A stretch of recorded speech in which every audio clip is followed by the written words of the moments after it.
I haven't done a remake in 2 weeks. What? That's incredible. You guys must really miss me. First off, I thought I would address some concerns that some of you may have had. So with the vote, oh, I liked it. That's pretty cool. The most requested thing on the poll was Goosebumps by Travis Scott. And then a lot of you went to the comments and said, oh, I don't want to see Goosebumps. I want to see Can't Say. I've already seen the Goosebumps remake. Please do Can't Say. Can't Say. Goosebumps? That's trash. Also, for background music, I got a lot of submissions on Instagram, and the one that's playing right now is a submission. The description link will be to their channel down below. So for today's video, I wanted to go through how Drake's Nonstop was made by Tay Keith. I know Tay Keith was behind this beat, and I'm going to show you exactly how this was made. Well, exactly how I remade it. I don't know. This is the main bass sound behind the song, and I've made this on Omnisphere, but for those of you that don't have Omnisphere, I'll show you how to remake that on Serum as well.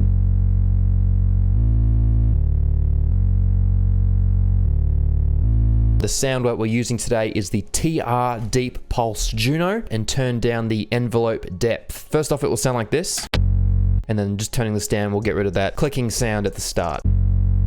Then we are putting the sound on the mixer, and we're adding some different effects. This is what it sounds like without any effects on it.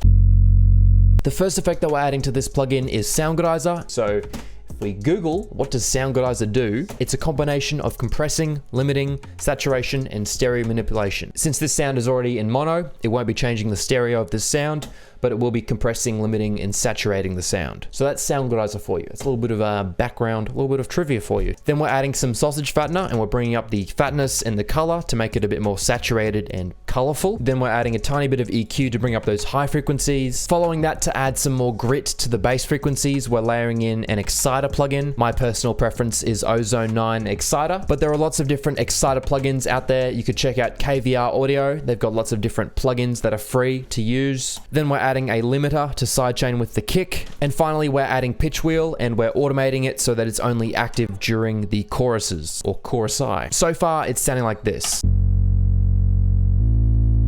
And that sounds really close. I wouldn't be surprised if Tay Keith used that exact preset. To achieve the same effect that you hear in the original song, we're sending this to both the master and to insert 7. And on insert 7, we're focusing on fixing up the high end. I know we're layering in a lot of effects on the one plugin, but I promise they all have a purpose. Firstly, we're cutting out the bass frequencies because we only want to affect the high end here. Then we're adding fruity flanges, and you can very clearly hear this effect on the high end of the bass sound in the original song. So this is what the high end sounds like just by itself. So you can hear those flange effects acting on it. And then all together, really quickly, you can make a similar version using Serum. This is what it sounds like.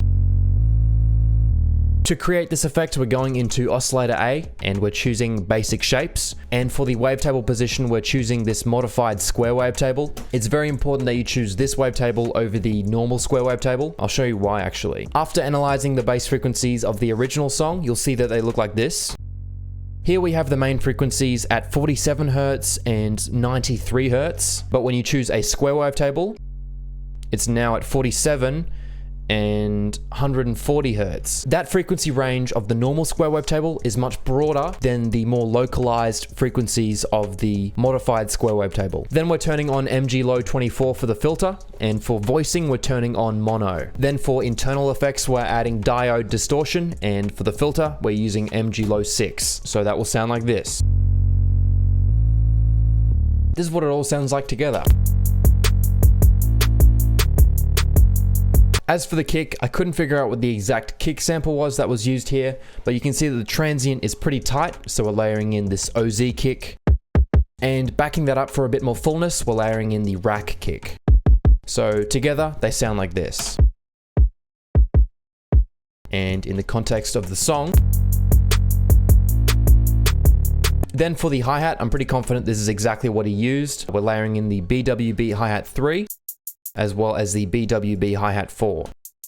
So together they sound like this.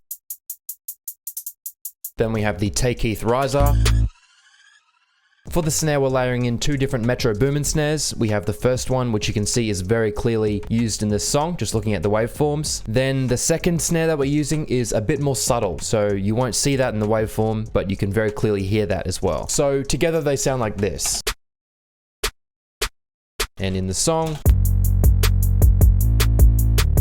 then we're layering in 2 BWB open hi-hats. And they're pretty quiet in the mix. It sounds like this. Then during the chorus, we have 2 more things that we're introducing. The first one is this sample from DJ Squeaky and Mac Daddy Jew called My Head is Spinning. And it's like the first 4 seconds of the vocals. My head is spinning. And that bit just loops over itself. So it sounds like this. And if we compare the waveforms, we can see that there's more dynamics in the sample than in the actual song. So the first effect that we're adding here is Fruity Compressor, and we're bringing up the ratio to 3:1. After that, we're using isotope vinyl to cut out the low end. We're bringing the ear down to 1930. Then we're tapering off the high end just a little bit using parametric EQ2. We also hear this pretty quiet humming sound on the chorus. To recreate this sound, I went into Omnisphere and used the Pop Female 2 ms. Then for effects, we're layering in RC20 Retro Color, Parametric EQ2, as well as Tremolata for this tremolo effect. So altogether, it sounds like this.